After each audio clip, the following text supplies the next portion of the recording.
What is up, everyone? As you can tell, I'm still at my grandparents' house. I uh, I waited out the storms, and then I was going to get back on trail immediately after the storms stopped, but got an update that the trail has been closed. So the trail is closed due to all the snow. It's for all the hikers' safety.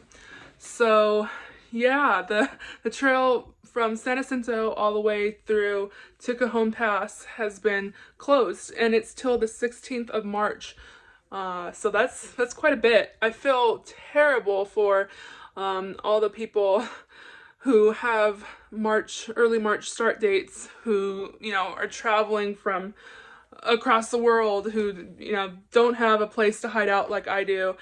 Yeah, it's gonna be a tough year trying to figure out, places to go and how to hike right now, because all those people are going to have to just wait it out or skip ahead because it's closed. There's a closure all the way from mile 1 around 150-ish. It's a huge closure. So I actually plan to skip ahead and hike to from Acton, KOA, to Walker Pass, and then after I finish that, I will then get a ride down to back to mile 100, and then hike the closed sections right now because they should be open by the time I get to Walker Pass. So, you have to be flexible in high snow years and with any through hike because things always change like that.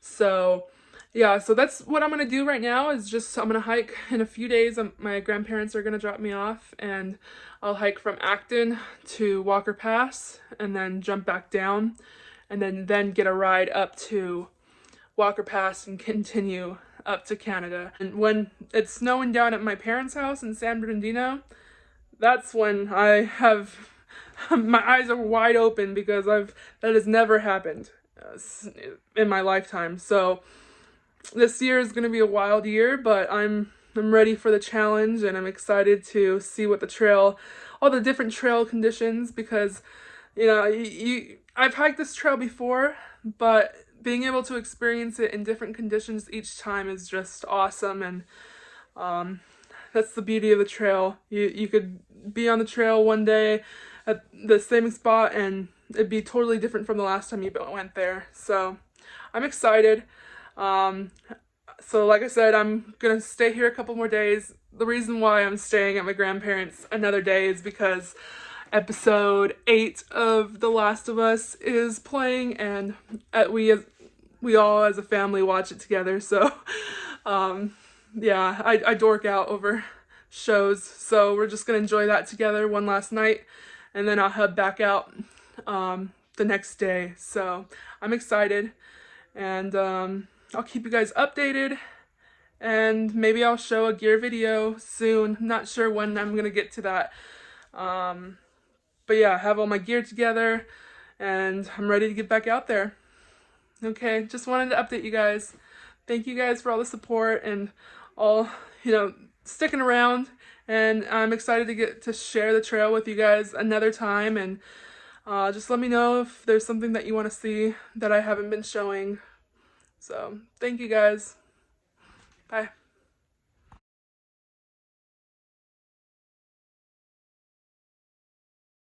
Unless you live in an actual bubble, you've probably heard about the epic snowfall we're having in the Southern California mountains right now. What you might not have heard about is the equally epic failure of local government to help its citizens who are literally stuck in their houses with no way out. Here's the problem. Unless you're in Big Bear, which is its own city with its own city council, the rest of the mountain communities are all completely unincorporated. That means we rely directly on San Bernardino County to provide all of our basic services. That in and of itself might not sound so bad, but here's the real kicker.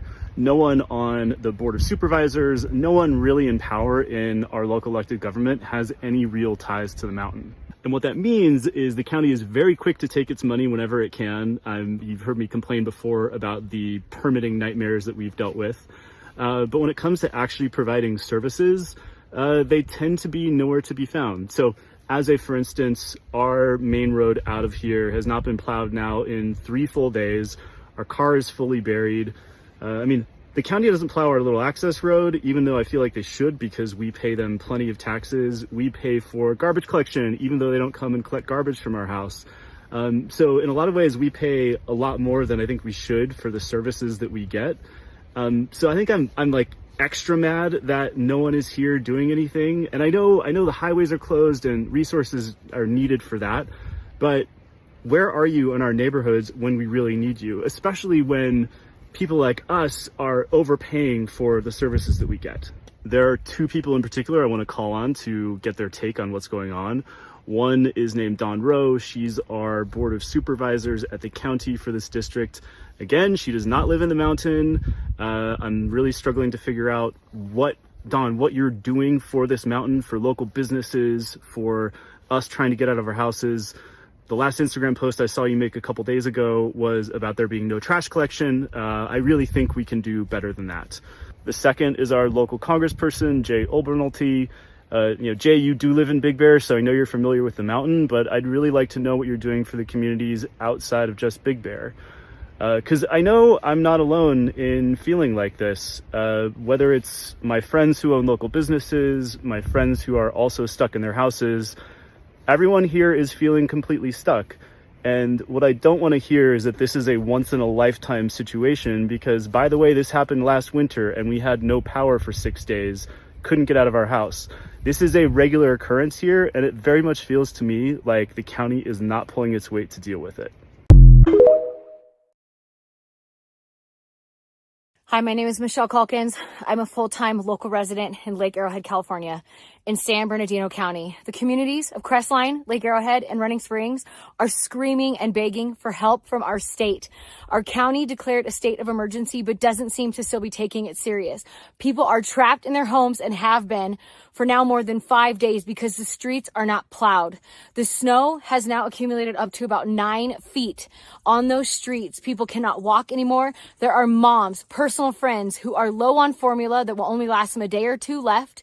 They have been calling the emergency hotline and no one is taking us serious. Please, we are begging you, send help. We need help. This is not a joke. We are not Mammoth. We are not Tahoe. We are not Big Bear.